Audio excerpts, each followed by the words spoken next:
करता है। मैडम, मैं आपको एक बात बता रहा हूं, बीजेपी का दोगलापन देखिए। भारत के प्रधानमंत्री ने अगस्त 2020 को कहा था कि नेशनल साइबर सिक्योरिटी स्ट्रेटेजी आएंगे। एयर इंडिया का डेटा ब्रीच हो गया मैडम, बिग बास्केट का डेटा ब्रीच हो गया, महाराष्ट्र में पावर ग्रिड का डेटा उसमें ब्रीच हो गया। आप बताइए फिर सरकार डेटा ब्रीच को रोकती नहीं है? सरकार ये चाहती है कि उनके खिलाफ कोई बात ना आए। अरे डेटा एयर इंडिया का ब्रीच हो गया, बिग बास्केट का हो गया, आपकी डोमिनोज का हो गया, एनसीपीएल का हो गया, मगर उस डेटा ब्रीच की बात ही नहीं कर रहे। अगर आपको करना है तो डेटा प्रोटेक्शन लॉ लाइए, हम तैयार हैं। और ये रूल्स जो बना है मैडम, वो कॉन्स्टिट्यूशन के खिलाफ है, पेरेंट एक्ट के खिलाफ है। आपके पास 300 से ज्यादा एमपी लोकसभा में, आप क्यों नहीं लाते बिल? क्यों अमेंड नहीं करते आईटी एक्ट को? आप सिर्फ कंट्रोल करना चाहते हैं। कंट्रोल फोबिक हो चुकी है बीजेपी गवर्नमेंट कि कोई उनके खिलाफ बात ना करे, कोई उनके खिलाफ आवाज ना उठाए, और अगर उठाएंगे तो एफआईआर डालेंगे, सेडेशन डालेंगे, सब कर देंगे। अरे भाई, ट्विटर है, फेसबुक है, इंस्टाग्राम है, आप क्या कर रहे हैं? क्यों रोकना चाहते हैं इसको? ग्रीवेंस अगर रिड्रेसल ऑफिसर तो कबूल करिए ना उसको। आप कह रहे हैं कि ट्विटर अगर ग्रीवेंस रिड्रेसल ऑफिसर अपॉइंट करेगा तो वो सरकार की जेब में होगा, क्या वो आपकी शिकायत नहीं सुनेगा? अरे आपको कौन रोक रहा है? आप ट्विटर को लिख के भेजाइए ना। कई लोग तो लिखते हैं ब्लू टिक कर दो, कई लोग देते हैं। अरे ग्रीवियंस का रिड्रेसल अगर करना है, आईटी एक्ट में नहीं है आपको प्रोविजन। बिठाइए को मिनिस्टर को, कल शाम में हम डिबेट करते हैं। आप बताइए ना। आईटी एक्ट 2000 में प्रोविजन नहीं है। सरकार ये कहना चाहती है, झूठ मुझे बताइए ना, उसमें प्रोविजन है कि ट्विटर के प्रोविजन है आईटी एक्ट में। सर ओवैसी जी, मेरे एक सवाल का जवाब दे दीजिए। पालघर लिंचिंग का केस सभी जानते हैं कि वो वीडियो ऑथेंटिक था। उसके बाद से जब संबित पात्रा ने कोई ट्वीट किया, उस पर मैनिपुलेटेड लिख दिया।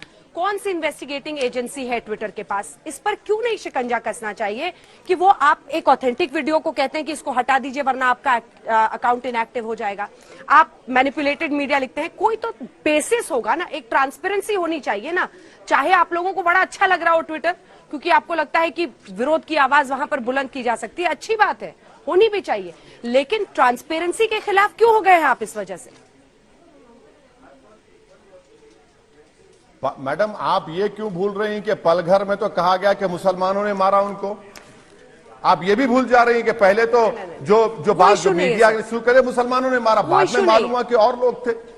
सुनिए मैं, वीडियो हटाने को कहा जो कि ऑथेंटिक इंफॉर्मेशन के साथ था। बिल्कुल वो भी इशू है। पहले क्या बात कही गई थी?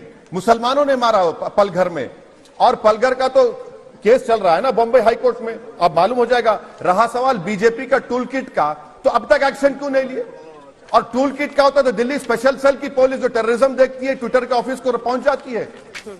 क्यों? टेररिज्म को देखने के लिए। टेररिज्म अब दिल्ली का स्पेशल सेल देखेगा। अरे दिल्ली का स्पेशल सेल को अगर देखना है तो पावर ग्रिड का कैसा डेटा ब्रीच हुआ, एनसीपीएल का कैसा हुआ, एयर इंडिया का कैसा हुआ, बिग बास्केट का कैसा हुआ, करोड़ों आपका हमारा डेटा जा चुका है। चीन पावर ग्रिड में घुस गया, उसके पास आपका स्ट्रेटेजी नहीं है। क्यों आप ट्विटर को कंट्रोल करना चाहते हैं? अगर आपको कंट्रोल करना है, आपको रोकना है फेक न्यूज, तो डेटा प्रोटेक्शन लॉ लाइए ना। क्यों नहीं लाते डेटा प्रोटेक्शन लॉ? आप क्यों रोकना चाहते हैं डेटा प्रोटेक्शन लॉ को? और मेरा और आपका डेटा कोई भी इस्तेमाल करेंगे। अच्छा, एक और बात, सरकार हर ट्विटर यूजर को सस्पेक्ट समझती है। रूल्स में कहती है कि 6 महीने तक आप डेटा को रोक कर रखिए। कौन होता है ट्विटर में डेटा रोकने वाला? राइट टू प्राइवेसी का जजमेंट है सुप्रीम कोर्ट का। क्या प्रोटेक्शन है मेरे डेटा का? कुछ प्रोटेक्शन नहीं है। मगर सरकार राइट टू डिसेंट को रोकना चाहती है। सरकार ये समझती है कि नरेंद्र मोदी की डिग्निटी फ्रीडम ऑफ भारत के फ्रीडम ऑफ एक्सप्रेशन से बढ़कर है। आपको मालूम हो, हैरत होगी कि भारत मुल्क पूरे विश्व में दूसरा मुल्क है जो बार बार लिखता है सोशल मीडिया के इन प्लेटफॉर्म्स को कि डेटा निकालिए, डेटा खत्म करिए। क्यों लिखते हैं आप ये चीजें? क्यों छुपाना चाहते हैं आप? आप G7 में जाकर साइन करके आते हैं और भारत में आपकी एक अलग पॉलिसी है। चलिए ठीक है, इस पर हम लोग बहस अभी आगे करेंगे। 3-4 सवाल मन में है, लेकिन मुझे बताया जा रहा है कि वो बाइट जो मैं आपको सुनाना चाहती थी अब्दुल समद, उनका जल्दी से जरा प्ले आउट करके सुनाइए ओवैसी साहब को। सुनिए सर, फिर बताइएगा। ये तो कुछ और ही कह रहे हैं जिनके साथ खुद घटना हुई है गाजियाबाद की। सुनिए। पुलिस वाले ले गए, ले के बयान हुए। मेरे बयान होने के बाद में पुलिस वालों ने मेरी इतनी मदद करी है, इतनी कार्रवाई करी है। उन्होंने एक मुलजिम को भेज दिया है और एक मुलजिम को, 2 मुलजिम को और भेज रहे हैं, और मैं उनका शुक्रगुजार हूँ। पुलिस वालों ने मेरी बहुत मदद करी है। ये ऐसा क्यों कह रहे हैं ओवैसी जी, अगर आपकी बात सच है तो?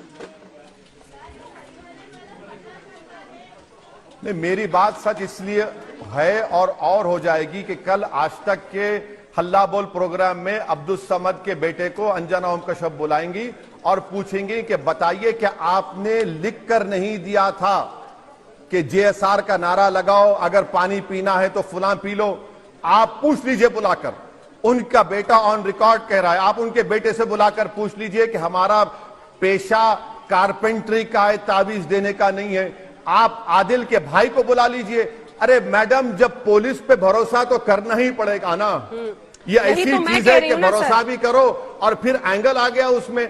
क्योंकि कल मैं अगर हल्ला बोल में उनको बुला लूंगी तो फिर आप कहेंगे कि देखिए ये न्यूज एंकर्स और जर्नलिस्ट बैठकर पंचायत लगाते हैं, अपनी अपनी अदालतें चलाते हैं। मेरा सवाल तो सिर्फ इतना है ना सर। ना बिल्कुल अरे मेरी बात मानिए, आप मेरी बात मानिए। पुलिस की तफ्तीश में मामला चलेगा ना। आप बुला नहीं, आपकी बात नहीं मान सकता मैं, आपकी बात नहीं मान सकता, क्योंकि मैं जो कह रहा हूं अब्दुल समद सैफी के बेटे को कोट करके कह रहा हूं कि हमारे पिताजी ने और हमने लिखत में लिख कर दिया था ये जेएसआर का नारा लगाओ, जो पुलिस ने अपने एफआईआर में इनकॉर्पोरेट नहीं किया। मैं आपको आदिल के भाई बबलू को कोट कर रहा हूं जिसने कहा कि वो बचाने गया। खबर तो अभी शाम में आई है ना सर जी। जो तिनके का सहारा मिला है उन लोगों को जिन्होंने पहले ही वीडियो ट्वीट कर दिया था, बातें फैला रहे थे, उनको तो तिनके का सहारा अभी शाम में मिला है ना। जब तक ऑथेंटिसिटी प्रूव ना हो जाए कैसे ऐसे वीडियो पर पूरी कहानी लिखी जा सकती है?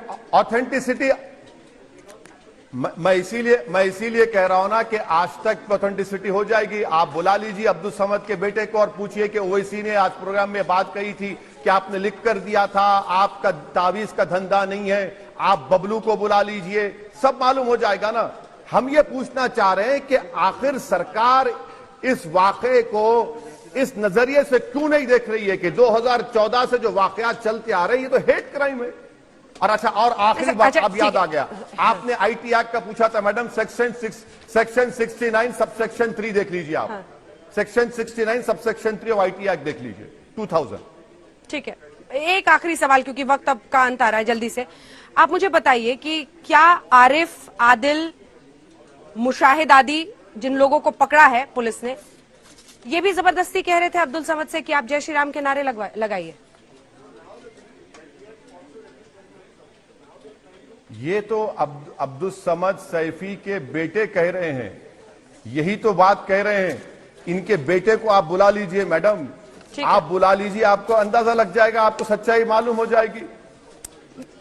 चलिए, बहुत बहुत धन्यवाद आपका।